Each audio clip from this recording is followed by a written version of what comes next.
ព្រះគម្ពីរម៉ាថាយជំពូក 2 ព្រះយេស៊ូវប្រសូតនៅភូមិបេតលេហឹមក្នុងស្រុកយូដានារាជការព្រះបាទហេរ៉ូតមានពួកអាចារ្យនាំគ្នាធ្វើដំណើរពីទិសខាងកើតមកដល់ក្រុងយេរូសាឡឹមសួរថាព្រះមហាក្សត្ររបស់ជនជាតិយូដាដែលទៅដល់ប្រសូតគង់នៅឯណា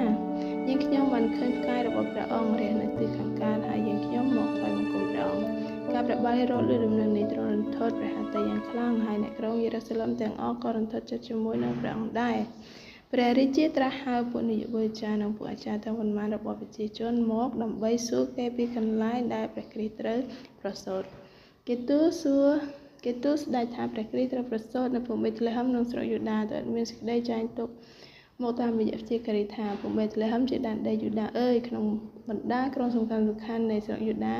អ្នកមិនមែនទៅជាងគេទេត្បិតនឹងមានមេដឹកនាំមួយរូបកើតចេញពីអ្នកលោកនឹងថែរក្សាជនជាតិអ៊ីស្រាអែលជាប្រជារាស្ត្ររបស់យើងពេលនោះព្រះបាទហេរ៉ូតហៅពួកហោរាចាជាសម្ងាត់សូមបញ្ជាក់អំពីពេលដែលថ្ងៃរះឡើងបន្ទាប់មកទ្រង់ចាត់ហោរាទាំងនោះឲ្យទៅភូមិបេតលេហឹមដោយមានរាជអង្គការថាសូមអស់លោកនាំគ្នាទៅចោះហើយសិបសួរដំណឹងអំពីព្រះអរនោះឲ្យបានច្បាស់លាស់ការបានឃើញហើយចូលមកប្រាប់យើងវិញផងដើម្បីឲ្យយើងបានទៅថ្វាយបង្គំព្រះអង្គដែរក្រោយពីបានទូលរាជអង្គការហើយគេក៏នាំគ្នាចេញទៅពេលនោះផ្កាយរបស់តែគេបានឃើញនៅទិសខាងកើតនាំមកគេរហូតដល់កន្លែងដែលព្រះអរគង់ទៅឈប់កាលហោរាចាទាំងនោះឃើញផ្កាយគេសប្បាយចិត្តពន់ប្រមាណគេចូលទៅក្នុងផ្ទះឃើញព្រះអរគង់ជាមួយនឹងនាងម៉ារីជាមេដាគេនាំគ្នាក្រាបហើយបង្គំព្រះអង្គរួចបើកហឹបយកទ្រព្យរបស់ខ្លួនគឺមាសគ្រឿងក្រអូបនឹងចូលវិញទេមកថ្វាយព្រះអង្គបន្ទាប់មកគេវិលត្រឡប់ទៅស្រុករបស់ខ្លួនវិញតាមផ្លូវមួយផ្សេងទៀតត្បិតព្រះអង្គតែមានព្រមទូលប្រាប់គេក្នុងសុបិននិមិត្តមិនឲ្យគេវិលទៅគាល់ព្រះបាទហេរ៉ូតវិញឡើយការពួកហោរាចាក់ចេញផុតទៅទេវតារបស់ព្រះម្ចាស់មកប្រាប់លោកយូសាសក្នុងសុបិននិមិត្តថាចូលក្រោកឡើងនាំព្រះអរស់និងមេដារបស់ព្រះអង្គរត់ទៅស្រុកអេស៊ីបទៅចូលស្នាក់នៅស្រុកនោះរហូតដល់យើងប្រាប់ឲ្យវិលត្រឡប់មកវិញសូមមកត្បិតស្ដេចហេរ៉ូតមកធ្វើកុដព្រះអរស់លោកយូសាសក្រោកឡើងនាំព្រះអរស់និងមេដារបស់ព្រះអង្គរត់ភៀសខ្លួនទៅស្រុកអេស៊ីបទាំងយប់គេស្នាក់នៅទីនោះរហូតដល់ព្រះបាទហេរ៉ូតសាទទីវង្គតដើម្បីឲ្យបានស្របនឹងសេចក្តីដែលព្រះអង្គម្ចាស់មានបន្ទូលតាមរយៈយាការីថាយើងបានហៅបុត្រយើងចេញពីស្រុកអេស៊ីបមកស្ដេចព្រះបាទហេរ៉ូតយល់ថាពួកហោរាបានបំបាក់មុខព្រះអង្គស្ដេច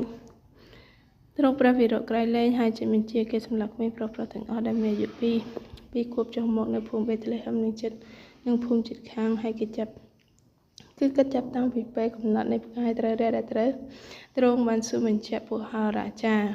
ហេតុការណ៍នេះកើតឡើងស្របនឹងសេចក្តីដែលមានចែងទុកតាមរយៈជាការីយេរេមៀថា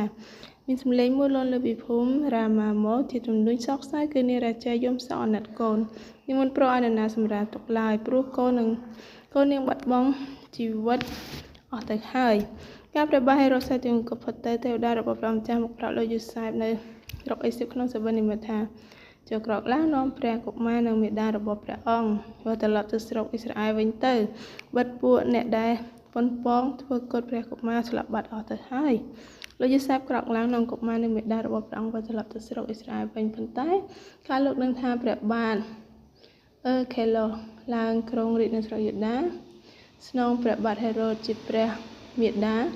លោកខ្លាចមិនហ៊ានទៅស្រុកនោះទេលោកភៀសខ្លួនទៅស្រុកកាលីលេដោយព្រះជាម្ចាស់មានព្រះបន្ទូលឲ្យដឹងក្នុងសុបិននិមិត្តលោកតាំងទីលំនៅក្នុងភូមិមួយឈ្មោះណាសារ៉េតដើម្បីស្របតាមសេចក្តីដែលពួកជាការីបានថ្លែងទុកថាគេនឹងហៅព្រះអង្គថាជាអ្នកភូមិណាសារ៉េតអាមែន